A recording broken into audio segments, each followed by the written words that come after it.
Dear students, today we are meeting after a long time. I hope you will be well.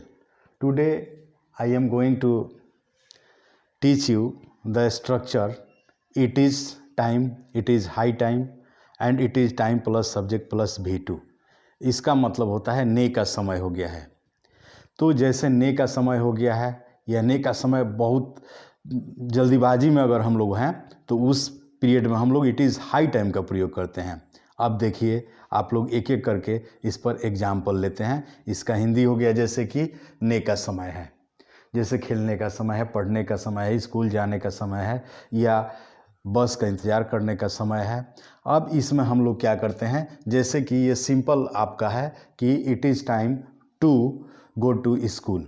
अब इसमें आपको specially किसी को नहीं कहा जा रहा है, it is talking about general sense. यह जनरल सेंस में आपकी बात की जा रही है कि it is time to go to school, यानी कि यह स्कूल जाने का समय है। ऐसे ही हम कहते हैं कि it is time to have a conversation, यानी कि वार्तालाप करने का समय है। तो इसका स्ट्रक्चर हो गया। उसके बाद अगर हम इसी को कहते हैं कि it is high time to go to school, यानी कि समय जो हो गया है, यानी कि आपका बहुत ज़्यादा हो गया है, अब थोड़ा सा भी आप डिले करिएगा तो आपका लेट होगा। तो वहाँ पर हम लोग क्या करेंगे कि it is high time to plus verb one का प्रयोग करेंगे। जैसे it is high time to go to school या टू कैच द बस, यानी कि अगर हम लोग थोड़ा सा भी डिले करते हैं तो हमारी बस क्या हो जाएगी, छूट जाएगी। ऐसे ही हम चलते हैं it is time plus subject plus V2। अब इसमें जब सब्जेक्ट आ जाएगा तो सब्जेक्ट आएगा तो आप कैसे प्रयोग करिएगा, तो जैसे स्पेशली आपके लिए हो गया, मेरे लिए हो गया या दूसरे के लिए हो गया या किसी नाउन के लिए हो गया। जैसे हम कहते हैं कि इट इज़ टाइम या इट इज़ हाई टाइम और आपको बताया जाए कि यू वेंट टू स्कूल, यानी कि आपको स्कूल जाने का यानी कि समय हो गया है। तो इट इज़ हाई टाइम या it is time you went to school. ऐसे ही आप कह सकते हैं इट इज़ टाइम और वी हैव के जगह पर आप हैड कर देंगे, चूँकि V2 करना है तो वी हैड ए कन्वर्सेशन। तो हम लोगों को यानी कि क्या, वार्तालाप करने का समय हो गया है। अब इसमें आप लोग फोर का भी प्रयोग कर सकते हैं। फोर जब आप प्रयोग करेंगे तो जैसे लिखा हुआ है कि it is time for plus objective case, तो यहाँ पर ऑब्जेक्टिव केस का प्रयोग करेंगे।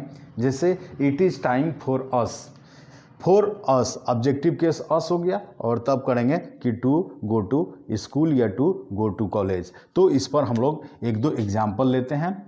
एग्जाम्पल में जैसे लिखते हैं कि इट इज़, पहला से लेते हैं, it is time to have a conversation, have A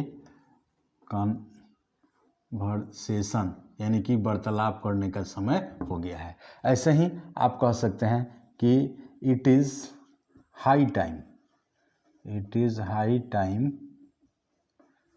to have breakfast, have breakfast,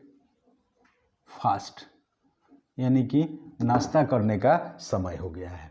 अब इसी में अगर आप स्पेशली किसी को कहना चाहते हैं तो आप कह सकते हैं कि इट इज़ टाइम और यू, सब्जेक्ट के जगह पर आप यू जब रखेंगे तो फिर यहाँ पर आपका देखिएगा V2 होगा, तो V2 रखेंगे तो ये हैव का V2 हो जाता है हैड।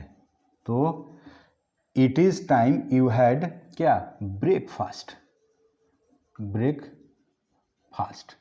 तो यानी कि आपको नाश्ता, यानी कि आपका स्पेशल यहाँ पर वार्तालाप किया जा रहा है या कहा जा रहा है कि आपका यानी कि समय हो गया है नाश्ता करने के लिए और दूसरे का नहीं। आप ऐसे ही कह सकते हैं कि it is high time, it is high time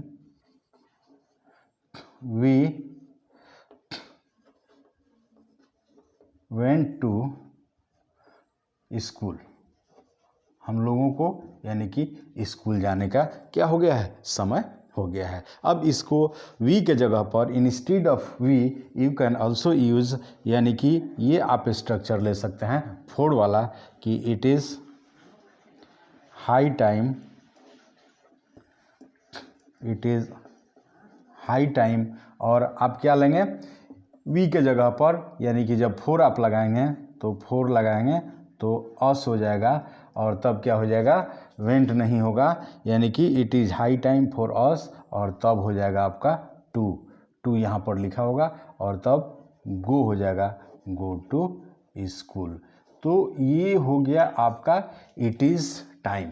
और इट इज़ टाइम के बाद अब हम लोग यानी कि यू हैड बेटर के सेंस में, यानी कि अच्छा होता कि आप क्या करते, बस पकड़ लेते, या अच्छा होता कि आप नाश्ता करते, या आप, तो उसमें हम लोग दूसरा स्ट्रक्चर जब स्टार्ट कर रहे हैं तो दूसरा स्ट्रक्चर में हम फिर बहुत जस्ट यानी कि जस्ट हम लोग फिर मिल रहे हैं, जिसमें हम दूसरा स्ट्रक्चर एक ब्रेक के साथ लेते हैं। इसी के साथ आज का यह क्लास समाप्त होता है।